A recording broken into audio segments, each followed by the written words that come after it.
A Retro Ramble with. This week's special guest is a veritable encyclopedia of information when it comes to the Amiga and Amiga games. His long plays have helped numerous people to find those hidden secrets and also help them complete games. He is also a moderator on probably the best Amiga games database website, Lemon Amiga. It gives me great pleasure to chat to Dan from Lemon Tube Amiga.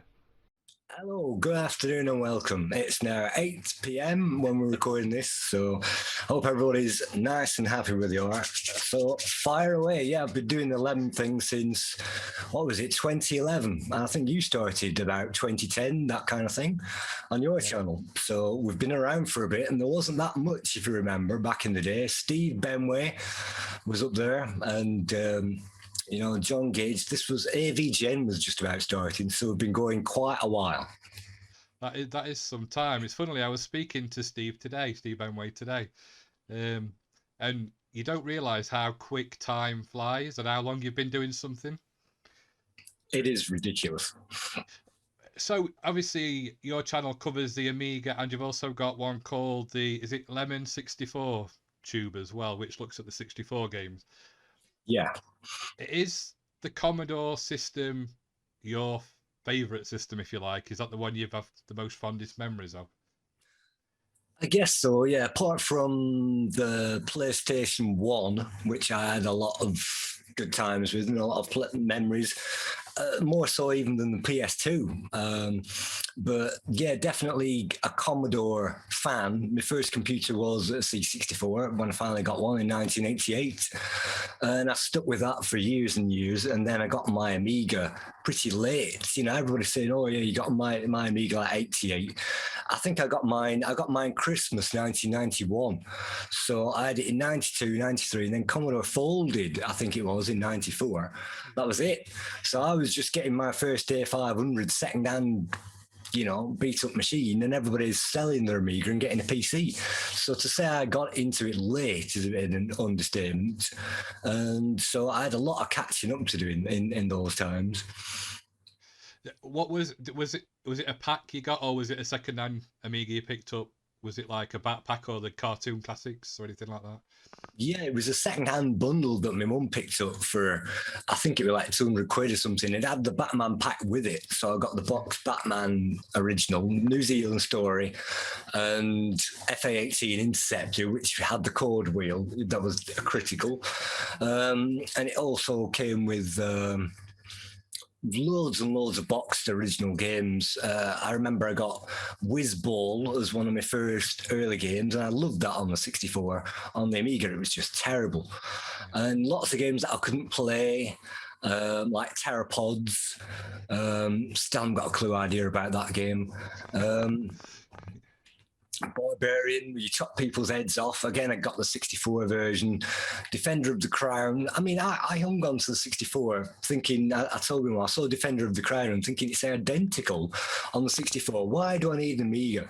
And I'm saying, do you not want an Amiga for Christmas 91? I said, no, the 64, I've got 100,000 million games on there. The Amiga's got, 2,000? It's fine. And then as soon as I saw my mate playing Supercars 2 with Andrew Morris's great wood paneling background, I thought, wow, that is it. Wow, that's the future. My 64 looks Stone Age compared to that thing. And I'd been used to, Bounty Bob Strikes Back and Manic Miner, which had a black background, just a few platforms that you jumped up, basic blocky graphics and chip tunes, and then this Amiga came along, and it's like, welcome to Toricon. It's like, whoa, it speaks to you. It's got digitized graphics, voice, sound effect. This is, and at that time, people using 486 PCs, which had, Windows 3.1 on there, which was virtually color. They were using Apple Macs, which were black and white, DOS PCs. And so it was just a massive quantum leap ahead, and I just couldn't believe it. When my mate got the Amiga, it was just like, right, that's it, Christmas 91. Mum, can I have an Amiga? Come on, I want an Amiga. So I finally got one. I can't you know, it was just like a door to the future. It was just like you started up the smell of the machine, the look of the machine, the Amiga logo, the two flashing LED bars on there that was square. Every other LED was round.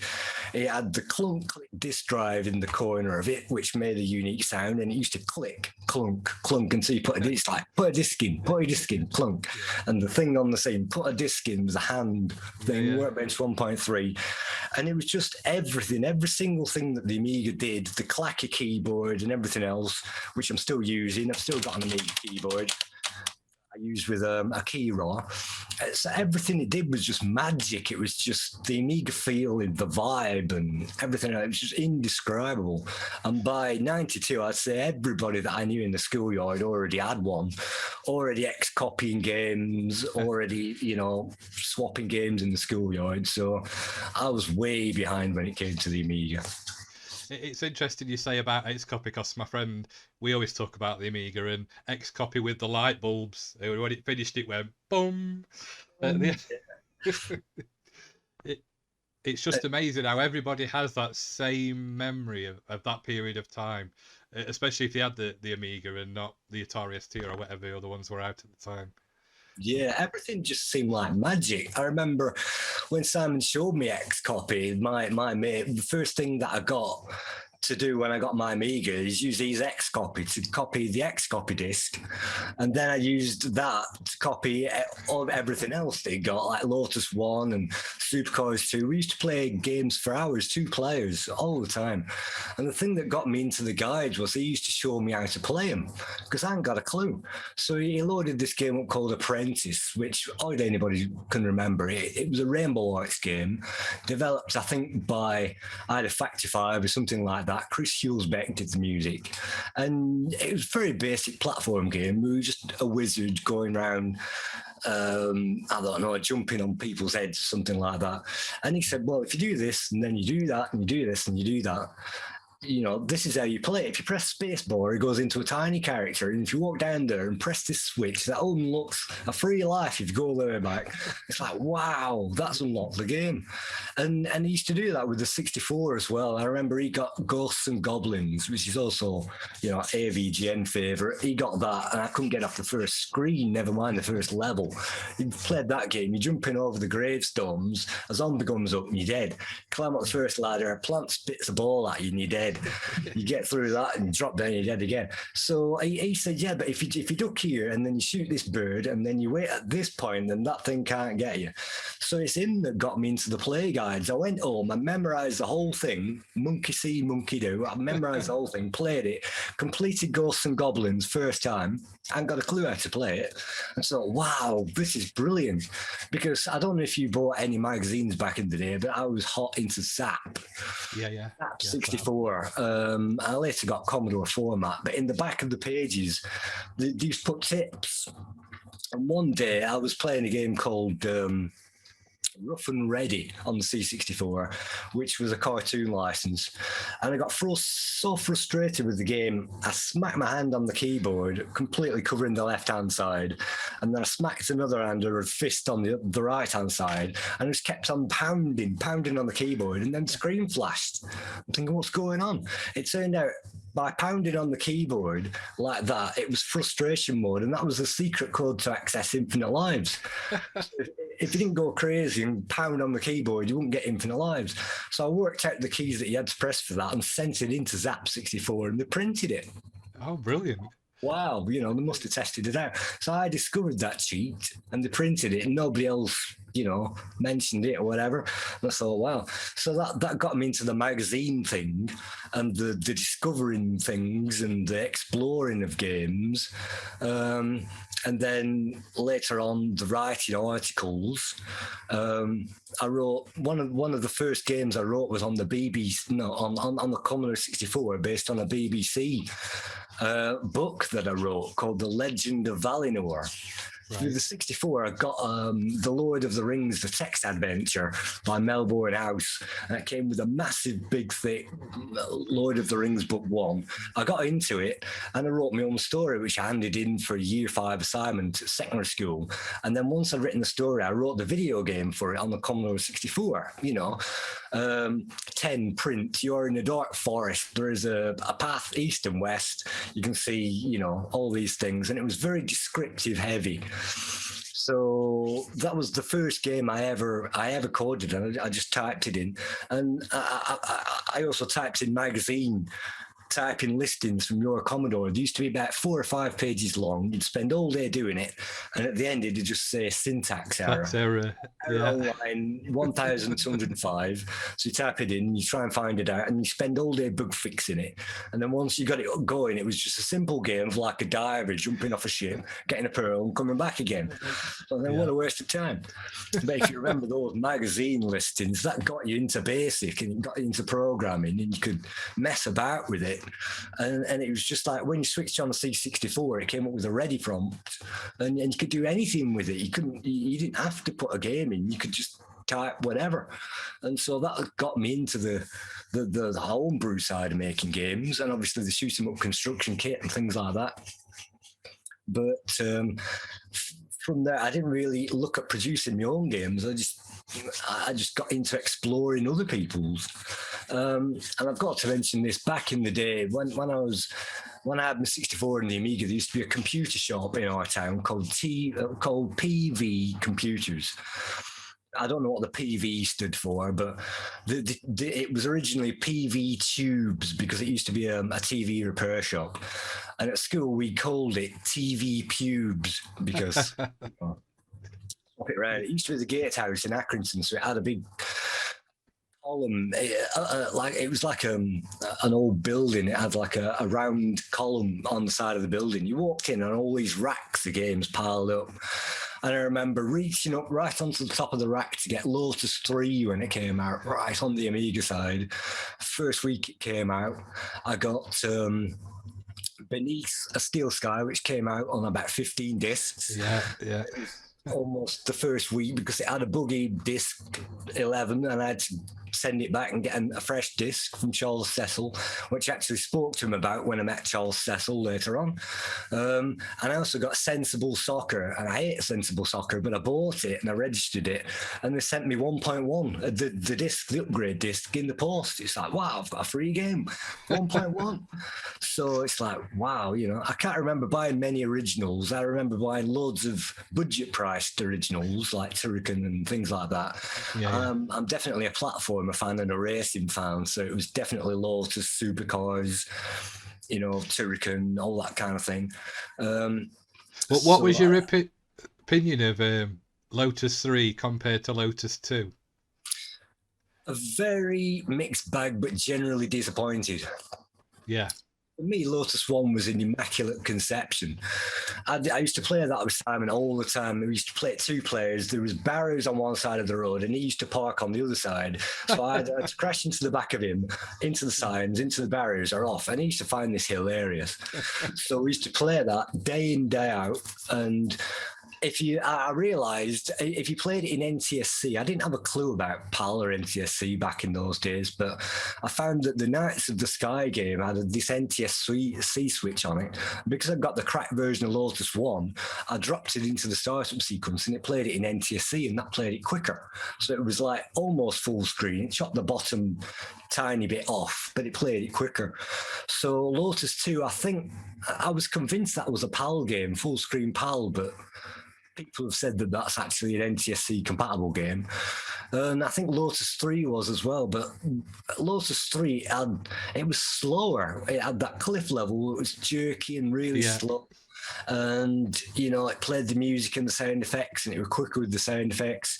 There were different tracks. Obviously, the rally track was new, and the wind blowing from the side of the thing was new, which was ripped off in Jaguar XJ220 or whatever that was.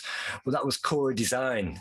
And Gremlin broke off in its Derby branch to Core Design, and it said, right, we've got this IP, Lotus, can you copy it? So they did. They copied it with the snow effects and everything else, and didn't bother telling magnetic fields.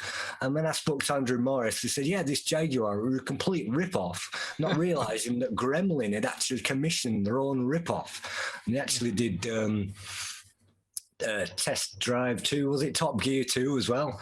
Oh, Top Gear 2, yeah, because that was the Mega Drive version of Lotus, weren't it, I think? Yeah, complete rip-off. I mean, they got Lotus 2, which was a really flat car and a really flat screen. And I remember playing that on the 286 as well. But even Andrew Morris said that they pushed Lotus 3 too far, and I completely agree with him. It was... The Rex wasn't as good as Jaguar. You couldn't build your stuff. It was just automatic, and it just didn't have that feel to it. It just felt heavy. 2 discs. You were always swapping discs, so... I always remember the future course. It looked like you weren't moving. It got to a point and it was like the road had stopped. In fact, at some points it looked like it was going backwards. And it really disappointed because Lotus 2 was one of my favourite games on the Amiga. And I think, like you just said, they probably pushed it just that bit too far. I hated the future course because you'd just be driving down so far and then you get a laser, bang, and you'd stop dead. And then you go over turbo zone and zoom, and you were, whoa, we've got some speed out of this thing. And then you hit a laser, boom, dead. So I hated that. That was complete. I hated that. But I mean, there's stuff like Lamborghini Turbo Challenge, was it? You hit the turbo, massive speed. Vroom, I don't know if you played Vroom. Vroom, love it. You know, the data disc of Vroom, I used to play the data disc all the time, and they expanded that into F1. So if you ever get a chance to check out F1, that's also massive. That uses the Vroom engine. That was the one with the yellow box, weren't it? F1 Championship it was called, weren't it? I think. I remember now. I don't think I had that back in the day. I had Vroom on copy, and I didn't have any of the championship editions or anything else until I got the emulation fairly recently. I think I started the emulation in obviously 2010, something like that. I think Formula One Grand Prix also has something like 50,000 views. That's also an excellent review because I was crashing cars. I also did a track-by-track guide, and then we played that in the competition where I got infinitely better at every track, and I wish I'd have done the whole thing all over again. Just like that installation guide that you were talking about, even WinUAE's been updated after that. So sometimes I just feel terrible, and that's why I didn't go back to that guide, because I thought, it's so out of date. Nobody's going to follow this thing. So I've done the NTSC thing a few times, but I just tried different things because I'm not just into the games. I used to play with the startup sequence. I used to use the utilities, GB root, that I got off a magazine cover disc, Easy Calc that I used to do all my spreadsheet work on, Page Stream for the desktop publishing stuff. I used to get loads of demos from, the public domain places for a quid a time, these PD demos, and the disc boxes, when you used to open the disc box and flick through the discs. With all the disc labels color-coded for whatever game it was and handwritten. So, I mean, all of this stuff is nostalgia. You don't get stuff like this anymore. It was all, even on the Nintendo, you got a cartridge. That was it. You chuck the box in, that was it. So it was just all nostalgia for me. It's true what you say. I was into PD, public domain as well. I used to love going to the computer fairs and, like you say, going through the boxes and, oh, this one looks good, I'll have that. And also being excited about the next edition of Amiga format coming out, or CU Amiga, or whatever it was, to see what free utility or free game was going to be on it. And I don't think that exists anymore, to be honest, out there. Well, it continued up until at least the PS2 era, and I used to get magazine cover discs and stuff like that, but that's the reason why I got into Zap, because they gave away so many free games, but also demos. So it felt like you were getting 4 games for the price of, what was it, $1.99 something. And then I started stealing them. I went down to John Menzies and opened the magazine like that. I used to slip my finger underneath the cassette box and open it up and steal the tape out and put it back. So if you ever wondered who nicked all the cassette box, it was me.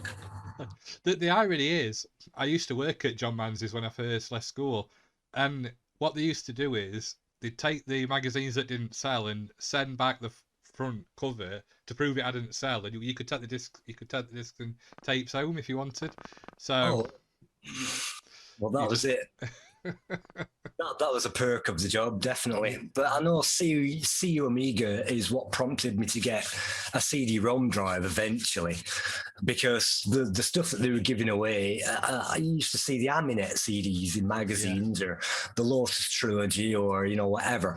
But as soon as the CU Amiga gave away half of the Aminet every issue, it was just like, I've got to get one of these things. And I only had an Amiga 500.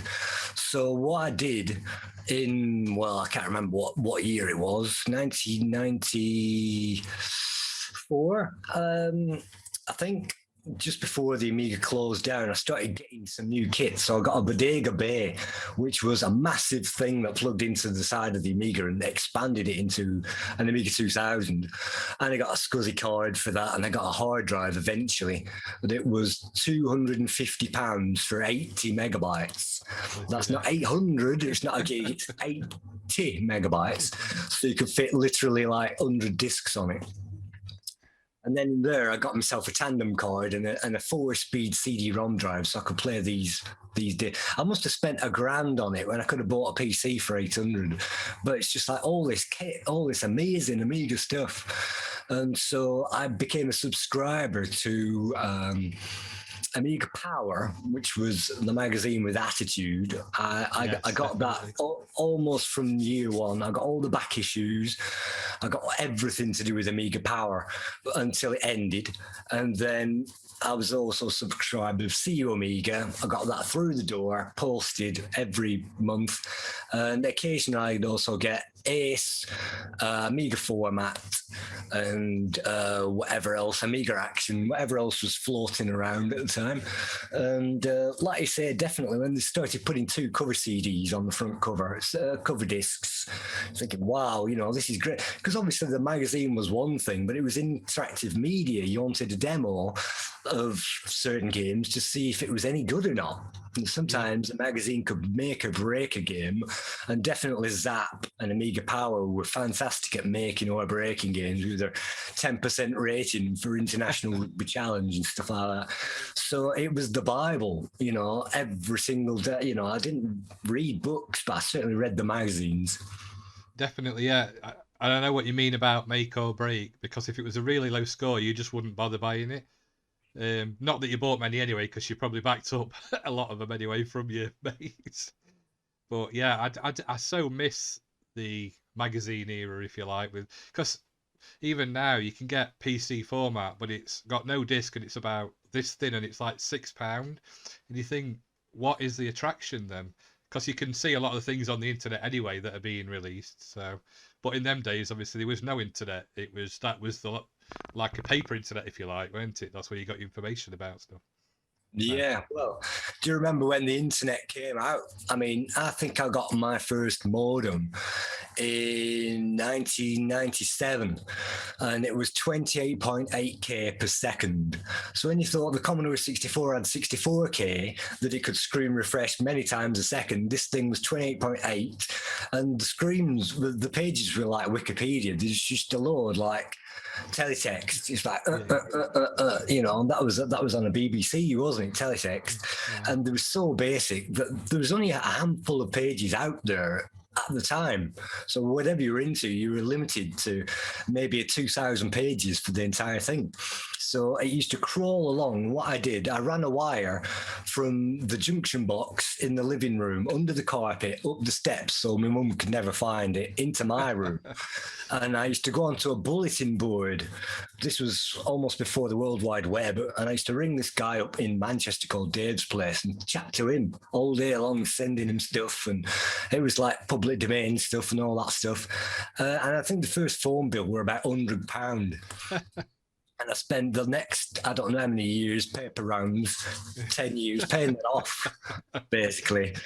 I mean, speaking of a fortune, I remember when I got Fantasy World Dizzy for the Commodore 64, if you opened up the tape, on the back cover, it said, why don't you ring the helpline? It's £1 a minute.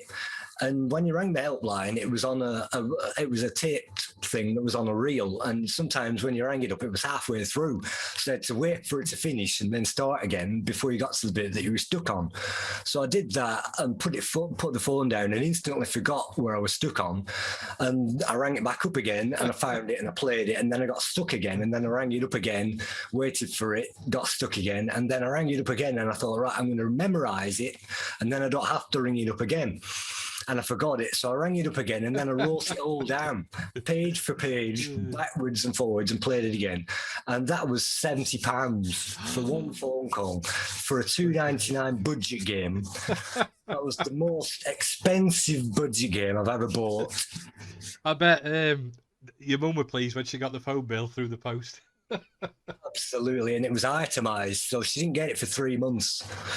And I was ringing up Dave's place and all this lot, and obviously I had to pay for it and come clean. And then after that, I got a 33.3k per second modem, and finally I got myself. In 2001, I had a 56.6, which was, again, you know, almost triple the speed. And, you know, my DSL cable feels like that most of the time. But I was very lucky because I saw this card advertised in CU Amiga called the Derringer card. Nobody's ever heard of it. Plugged into the Amiga 500 on top of the CPU slot. And you could put your triple O on top of that with a switcher so you could switch. And I took the 25 megahertz crystal out of it and put a 33 in there, and it was fine. So I ripped that out and put a 50 megahertz clock crystal in there. So I had a 50 megahertz or 30 processor with 8 meg fast RAM and 1.5 meg slow RAM in an Amiga 500 with this Bodega Bay and everything else. So finally, after spending like $2,000 on it, I now had an 030 Amiga 500 with the modem. And, you know, that was what I called the powerhouse. And it wasn't until I think it was 2000 and I can't find it. Could have been 2001. Yeah, when somebody gave me Dave's place, BBS shut down, and he gave me his Amiga 1200s. So it was worth getting in touch with him. He gave me both of his machines, and finally in 2001, I had an Amiga 1200, and I was using that as my everyday computer, typing stuff.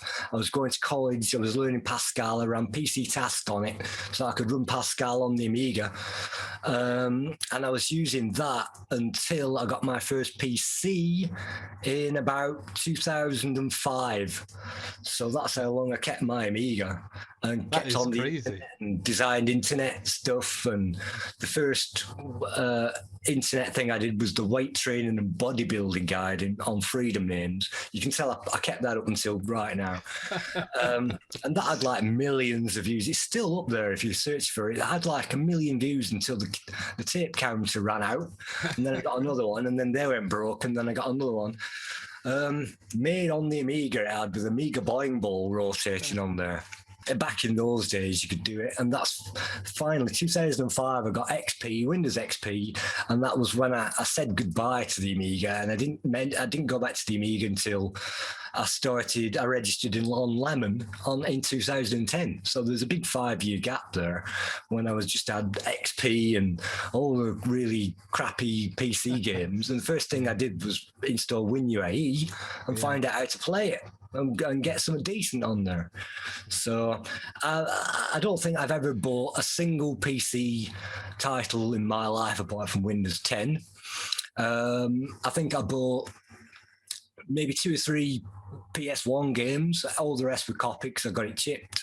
Same with PS2. But with the Amiga, you know, when it was shutting down, you could get boxes for a quid, 50p. Yeah. So I got tons and tons of games with this bundle that Dave's place got rid of.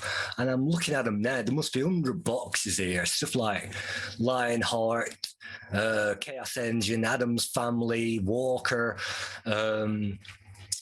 Super Stardust, Rick Dangerous, F1 GP, you know, all the classics. You say all classic names. Yeah, I never played hardly any of these, but I installed a lot of them onto my hard drive because nobody had an hard drive for the Amiga in those days, unless you had an Amiga 1200.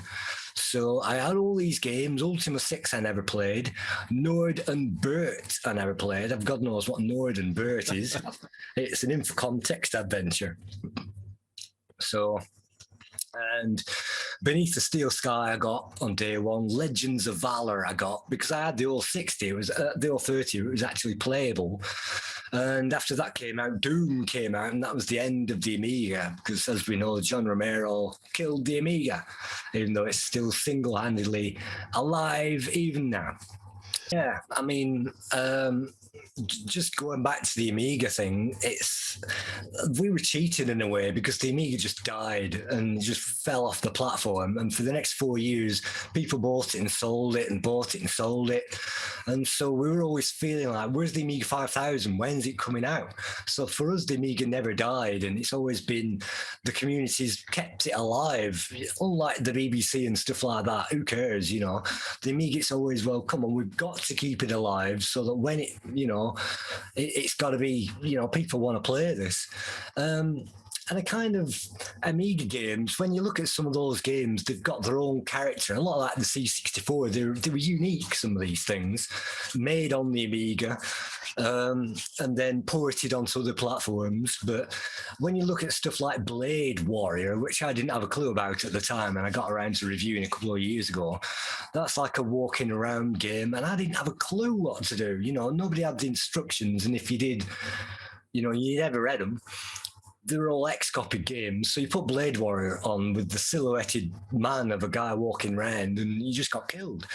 And so it wasn't until very, very recently when we got long plays and I can actually look it up and find out what we're supposed to do and then look at other people's guides and look at all the online help and then you figure it out. I had to draw my own map. I took a screenshot of the game map and I put all my own points on there, labelled them all. I went through the walkthrough and then step by step, and then I went through the game, played it 3 times and recorded it all, you know, for like 5 hours and then compressed all that down to 1 hour. And then I narrated it for an hour and then I edited it for another 2 hours.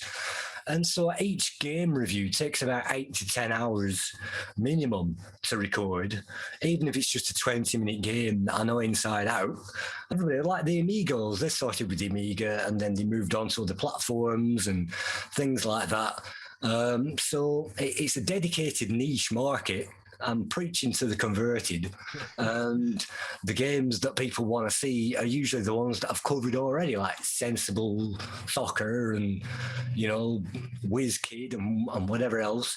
I won't play games that I hate because I can't stand putting a game down, so I won't play The Last Ninja 2 or Hawkeye or Whizball because they're utter crap. I won't play modern games that are crap like Dream of Ron because if it's no good, I'm not going to review it. And so I always like to show games at the best, but I also like to tribute the scene. And if that means making it full screen when it was PAL NTSC compatible, I don't care. If it means playing it in NTSC or on an 030, on an 060 with Elite, I don't care. As long as it looks its best and I can review it at its best and I can talk about its bugs and its great points or whatever and do a play guide, then that's my kind of niche, really. That's my thing, just to explain it and just say, you know, Switchblade 2, we've been playing that in the competition recently on Lemon. So I did a video for it a couple of years ago, which I've just released, and explain at the time that I'm no good at it. I got to level 2, and that helped players in the competition, and they used that to get on to level 3, and now I can get to level 5 on the game. I wish I recorded that all over again. You know, because that one was crap. I only got to level 2. Unfortunately, level 5 takes about 5 hours to get to there, so it wouldn't be any good. I'm always doing that. Every single one. I could have done it better. So that's me. I record stuff as far as I can get, usually cold after 25 years, without any warm-up, just to see what it's like, just like Benway, just to play it. But if I've got any tips that I can share, like just do this and just do that, and have you noticed, like, people complain that they can't play Turrican 1. And for me, that's one of my greatest games ever. So on Turrican 1, you can get something like 50 extra lives.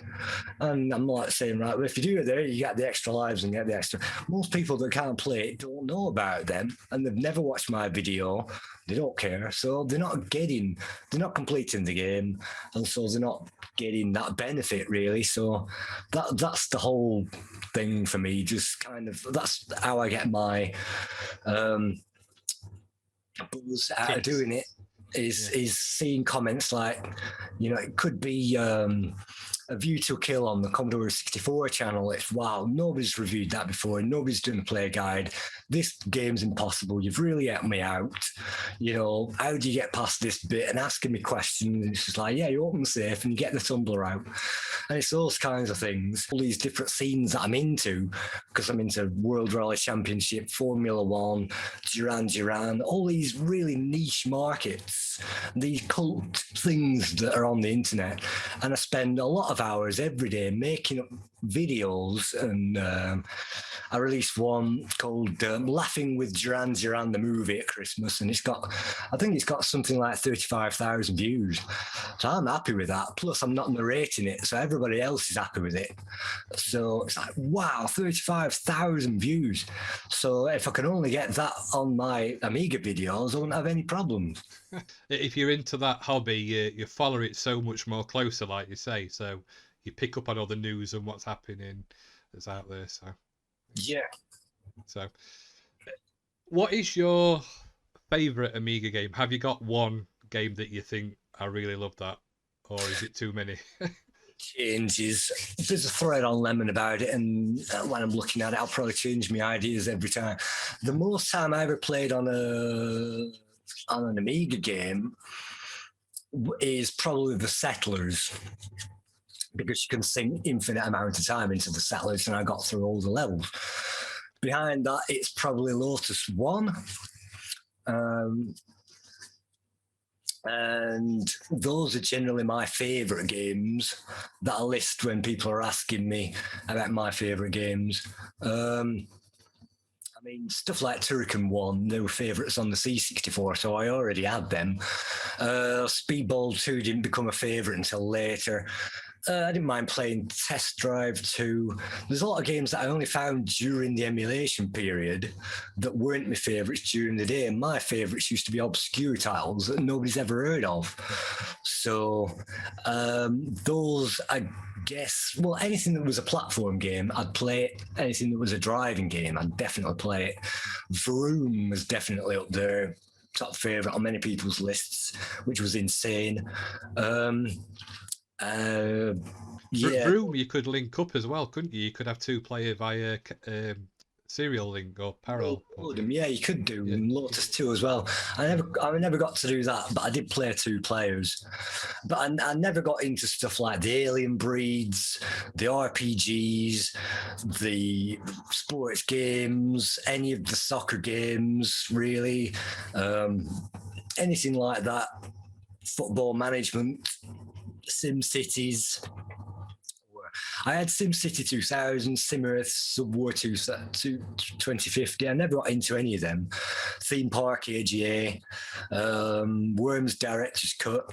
So, yeah, it's just like, why should I play this when I can be playing the Settlers of the Lost Vikings or Titus the Fox or, Lamborghini Challenger. Particularly, I used to put Lotus 1 on just while I was thinking of a game to play, because I could play a few tracks on that, deck around on it, and then put something else on. And with Amiga, you had the 3 magic keys, Amiga, and Control. You press that, bing, and it used to go boom, boom, Yeah. boom, boom, and then it clicked, and you could put something else in. So even the reset sequence on the Amiga is a nostalgia, and you don't get that on a PC when you just pressing the button and it says shutting down, please wait, with a thing on it. I always find it fascinating that on the space shuttle they had Amiga 600 in there as an emergency boot up, because when you're plummeting down to earth at terminal velocity, you don't want to be booting up a backup computer of a PC Windows, saying please wait, loading Windows, updated, now loading your desktop. Contacting Microsoft, 20 million feet up, updating Europe, please, whatever. So they got an Amiga to do it, and I certainly don't blame them, because you could reset an Amiga, especially with my old 30, literally in a second, and you can't do that even now. What was your opinion of the A600? Because I know some people don't like it, some people do. Well, it was Commodore's first attempt at a kind of a mini computer. I mean, you could argue that the ZX Spectrums have been doing it since 1980. But yeah, I think Commodore wasted the money on half models, and that was one of the reasons why they went bust. They also wasted the money on the AAA chipset and cancelled it, and then, went bust. So the Amiga 600 was a half model. I'm looking at Amiga 500 Plus at the moment, which was basically a 600 because it had the Kickstart 2.04. Only with this thing, it had the side expansion slots. You could still expand it. With the 600, it had the PCMCIA crap on the side that couldn't do much with it. It had the crappy triple processor. The Kickstart wasn't compatible with a lot of things, so there's a lot of people using Relokick. I had a ROM sharer connected to a ROM sharer connected to a ROM sharer, so I could swap between all three Kickstarts. So yeah, I didn't particularly like it. I think the 1200 was too little, too late, but at least it had AGA. You had an IDE port in both, so you could plug a hard drive in at least. That saved you getting a Bodega Bay. So, I mean, if you'd never had an Amiga before, then it was great. But even to this day, I get people writing up on Lemon Amiga. This game was created in 1986. Why is it not compatible on my Amiga 600? I say, well, it's got too much memory for a start. You're going to have to disable your external or disk drive, get rid of your internal memory, you get down to Kickstarter 1.3, and then you might have a chance, And people just didn't get it. So that killed a lot of them. Momentum. When people were waiting for the brand new Amiga, if you got an Amiga, you didn't want one, and if you wanted Amiga, you waited for the 1200. So it was another waste of time, to be honest. Along with, to be honest, even the CD TV, obviously, but the CD32, because it was impounded in the Philippines, so they couldn't release it, and the ones that were released, it had a triple processor. No, it had an O20 in there from 1200, but it didn't come with any fast RAM, so it went as slow as an expanded 1200, which was as slow basically as a 500. So the CD32 was as slow as a 500. It didn't have any internal disk space to save anything else. It was completely CD based, so you couldn't save anything. You couldn't type anything on the keyboard. So in games it said press space to start. You couldn't start it. You couldn't type your name on the high score table. And so it was just a complete and utter waste of time. And the next year, the PlayStation came out and wiped the floor with it, with its 3D hardware. So when people say to me, what could have saved the Amiga? I say pretty easy. A GPU expansion slot. Plug it in, GPU card, Bob's your uncle. You can have all your different processors, but if it had the GPU, it would have kept up with the Sega, with the Saturn, with the PlayStation, with the Dreamcast. And the computer that they were working on was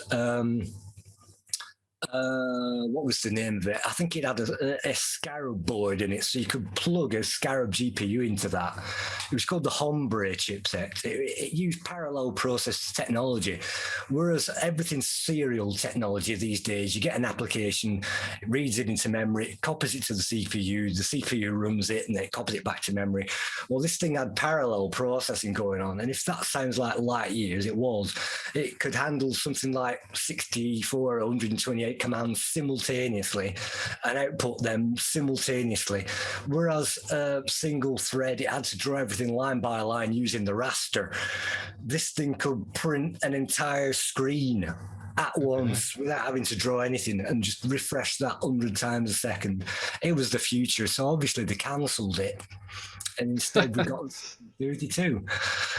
So it was just it was these kinds of things that you just can't go to IBM and say, you know, when's the IBM PC 386 coming out? Because nobody cares anymore, you know, for the 686. But for the PC, for the Amiga, there was such momentum. The biggest selling magazines in Britain were the video games magazines.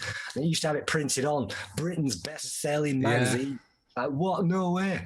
You know, Amiga format, I think it was. So there wasn't just a community. It was a massive, massive thing.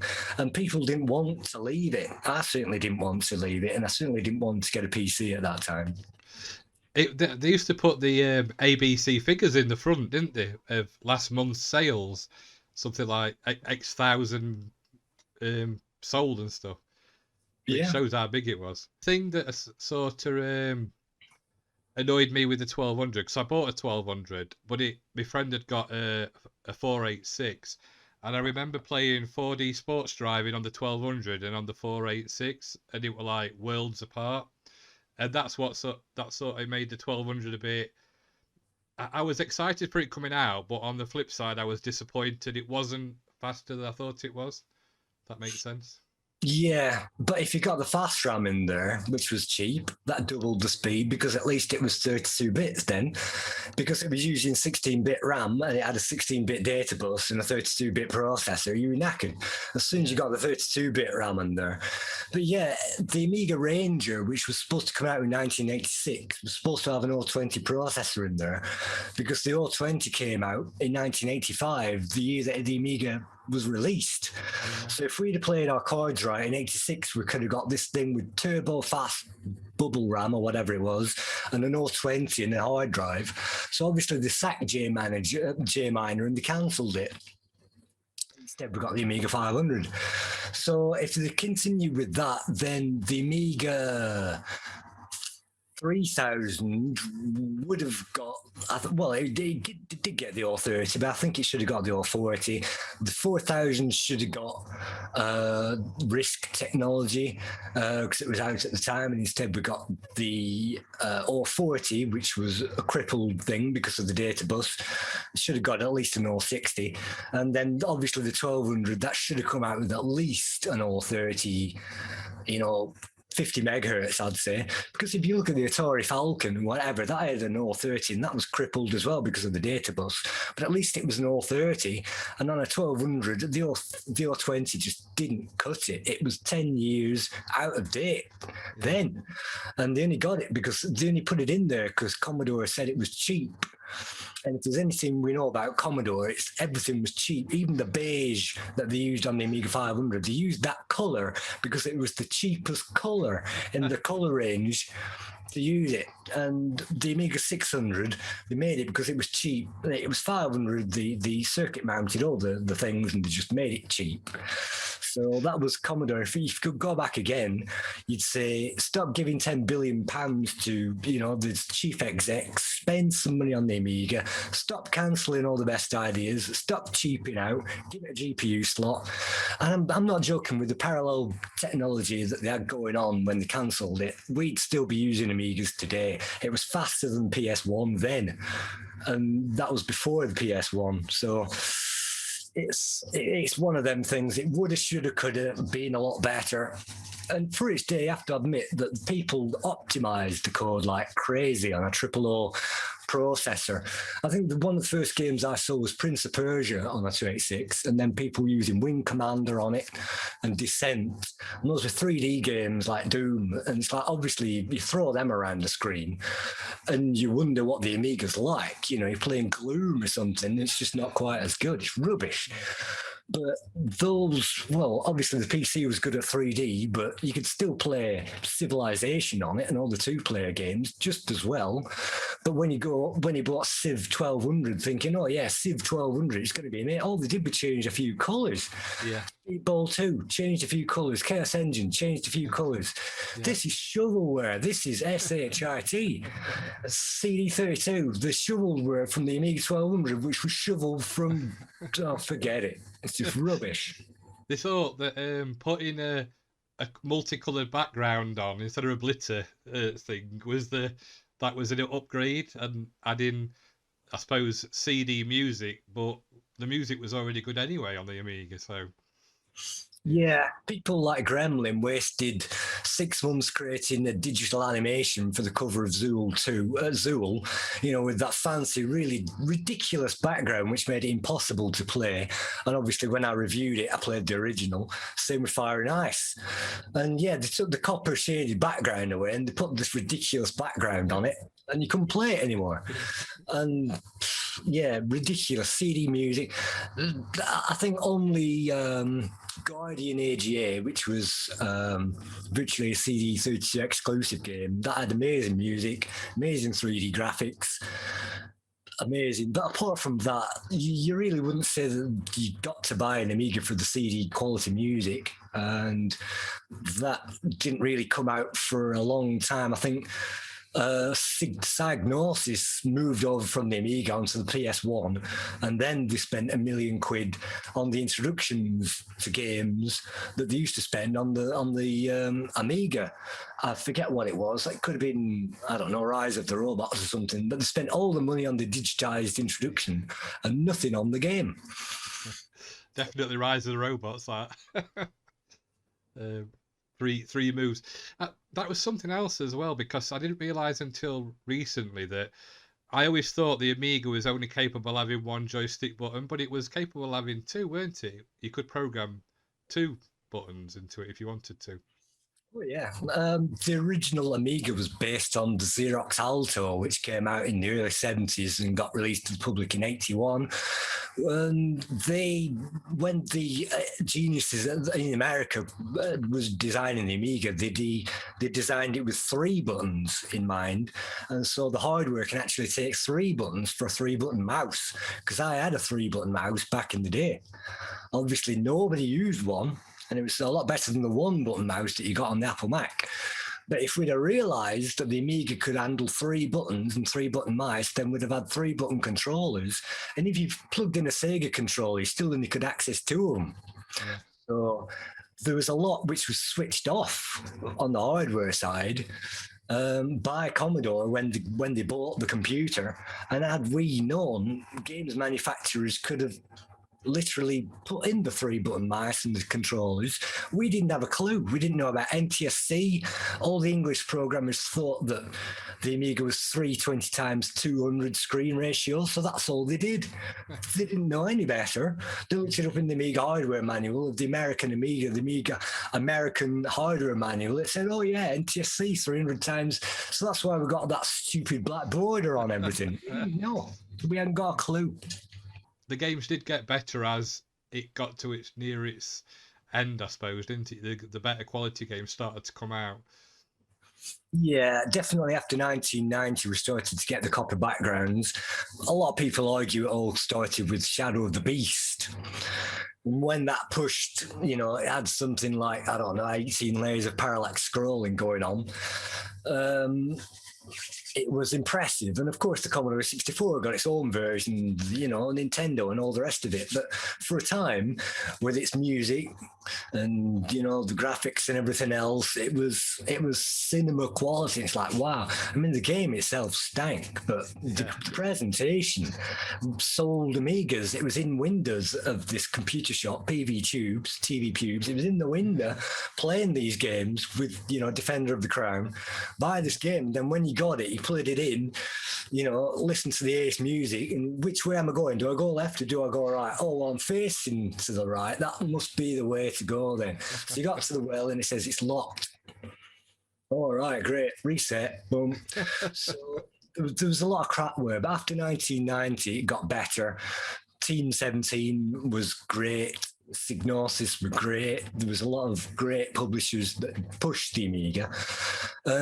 Jack Tramiel said with the 64, it took about 10 years after launching the 64 to get the decent games before people learned how to program it. So they launched it in 82, 83, and by 92, they were getting the cartridge games. You plugged in all the greatest things that you should have got. And it wasn't until 88 we got voice speech on there and stuff like that. So yeah, finally, people didn't Well, a lot of the things from 1986 until 88, all we got on the Amiga was shovelware from the ST. So they created it on the ST because it was the lowest common denominator of the 16 bits. And then it had a 000 same processor, so the code was the same. But when they copied it over, the bit register, the color bit registers were different. And that's why we got stuff like APB, which had really crap colors. It was the same game. They didn't bother changing the color registers. Same with God knows how many other games that had really weird colours. So that's what we got. We got shovelware from the ST. And then by 89, we started getting our own games because the ST was going out of the picture. And then we got decent games 1991. 92, we started getting a few shovelware AGA games. And then obviously by 93, people start saying we need 12 months because of the CD technology to create a game. And then by 94, it was all over. So I guess in its heyday, there was a lot of conversions. If you played one game on an Amiga, or something, then you played it on them all. But for its time, there was a few Amiga exclusive games that did rough and tumble and things like that. They did actually try to push the limits. They weren't created by lazy Teotex or US Gold converters that were taking American games and sticking them on a disc because they were lazy, and they weren't ST conversions and they were lazy. So by the time you got to 90, you got rid of a lot of the lazy stuff and we actually got decent conversions, because before then, if you got a lot of the conversions, like Ikari Warriors or something like that, you think, this is terrible. Who programmed this thing? This looks like an 8-bit conversion. So yeah. There was a lot of hit and miss, and that's why people copied games. What's the point of buying an original game for $25.99? I want to copy it, see if it's any good first, and then I'll buy it. And I did that quite a lot. But that was the excuse for the demo scene. And if it wasn't for the demo scene, cracking games, we wouldn't have a scene today, because you can only play games that have been cracked. So if the demo scenes actually saved the Amiga, the cracking scene, the one thing that they said was going to ruin it, destroy it, is actually the one thing that saved it today. So when I'm playing Winnie UAE and all this lot, it's only because of that. So it's hindsight is 2020, but it's crazy that the people who were supposed to save the Amiga ruined it, and the ones that were supposed to ruin it saved it. And Atari disappeared. They were in a problem. So yeah. It's true what you say, because I remember as well, even at the time, getting cracked versions of games that wouldn't work on certain systems like the AJ chipset, and the crackers had actually made it so it would. So they were almost in some ways keeping the scene alive, if you like. And going back to what you were saying about Team 17, because they were initially a demo group, weren't they? And you could tell just from the quality of their games, because they knew how to do things with the system that the standard game makers didn't really touch into. Yeah, and I guess Factor 5 as well were a bit like that. I can't name a single Factor 5 game that wasn't great graphically, sonically, pushing the standards. There was a huge German scene that we really didn't get to see, with German-only games that only got released over there. So they got a lot more games, especially the football side and that kind of thing. And then it went to Poland and they released a load of games. So yeah, Team 7 was a software house. It wasn't like, well, it was public domain basically, and they went on to Team 17. So I guess, yeah, they had a bit of invested interest in the scene and they wanted to keep it going. So they stretched it a bit further, and Body Blows, ATR, stuff like that, Project X, all full screen, all really highly polished games, classics, Super Frog, stuff like that, all classics. Great animation, great sound, great playability.